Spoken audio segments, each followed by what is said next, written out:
कहाँ जा रहे हैं? बताओ। हाँ हाँ, तो भाई मैं बाहर बैठा हूँ, अंदर नहीं जाना। ये किससे पूछ के लगाया आपने यहाँ पे? किससे पूछ? इस्लामी जमहूरियत पाकिस्तान। बात है। एक लफ्ज़ नहीं बोलना।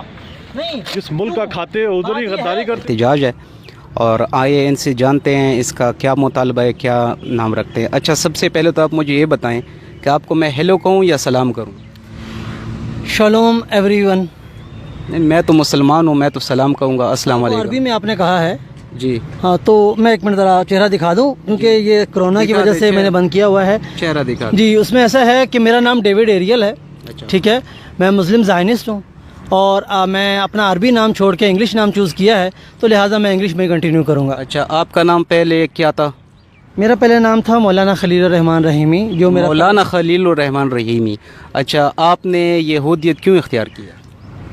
मैंने आपको अभी शुरू में बता दिया है, मैं मुस्लिम ज़ायनिस्ट हूँ। जी। ज़ायनिस्ट एक पॉलिटिकल सोच है जी। और वो हर किसी को, पाकिस्तान में 10 मिलियन ज़ायनिस्ट हैं। ज़ायनिस्ट का मतलब, ज़ायनिस्ट बनने के लिए आपको बिल्कुल भी मज़हब नहीं छोड़ना पड़ता किसी अच्छा, किसी अभी आपकी कोई खिलाफ वर्जी नहीं है? मैं मास्क आप लगाता लगा हूँ। लें, मास्क लगा लें। हाँ जी। अच्छा, मुझे ये बताएं कि आप इसराइल को सपोर्ट क्यों करते हैं? बिकॉज आई लव यरूशलेम। अच्छा, नहीं, आप इसराइल को सपोर्ट क्यों कर रहे हैं? क्योंकि यरूशलेम इसराइल में है। अच्छा। हाँ। तो आप ये देखते नहीं है कि इसराइल फ़लस्तीनियों पर कितना जुल्म कर रहा है? नहीं, वो एक मजहबी इशू है, वो उनका इशू है, वो मेरा इशू नहीं है। मैं पाकिस्तानी हूँ, तो मुझे अपने पाकिस्तान के लेवल मुझे ये बताएं कि आप किसके लिए काम कर रहे हो, कौन से एजेंडे के लिए काम कर रहे हो? मैं अपनी, मेरी ऑर्गेनाइजेशन है वर्ल्ड स्टार ऑफ डेविड। अच्छा, ये दिखाएं ज़रा कैमरामैन, ये इनके लिए काम कर रहे हो? ये वर्ल्ड स्टार ऑफ डेविड मेरी ऑर्गेनाइजेशन है। अच्छा। ठीक है, और ये मेरी ऑर्गेनाइजेशन है वर्ल्ड स्टार ऑफ डेविड, तो उसी के तहत जो मैं फ्रेंडशिप बिटवीन कंट्रीज़ पे बात भी करता हूँ। अच्छा, आप मुझे अपना कलमा सुना सकते? ये आपका अपना कलमा है। अच्छा, आप ये मुझे ये बताएं अभी कि आपका पासपोर्ट जो है वो पाकिस्तान ने ब्लॉक क्यों किया है? पाकिस्तान गवर्नमेंट को मालूम है। मैं तो एहतजाज इसीलिए कर रहा हूँ कि मेरा पासपोर्ट ब्लॉक क्यों किया, और इसकी वजह यह है ना कि मैं 7 साल से पाकिस्तान इसराइल फ्रेंडशिप पे काम कर रहा हूँ। दिन हो गए आपको? मुझे आज 27 दिन हो गए हैं। मैं अपना एहतजाज रिकॉर्ड करवा रहा हूँ। किस चीज़ का एहतजाज? और मैं थोड़ा सा फैसला करेंगे, मैं खोल के आपको, ताकि ना पब्लिक को नज़र आ जाए।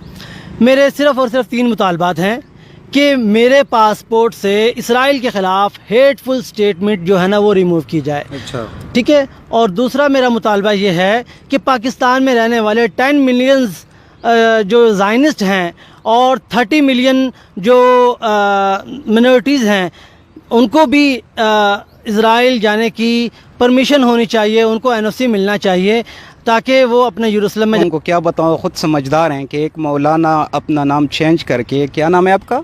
David Ariel. David Ariel. पहले आपका नाम क्या था?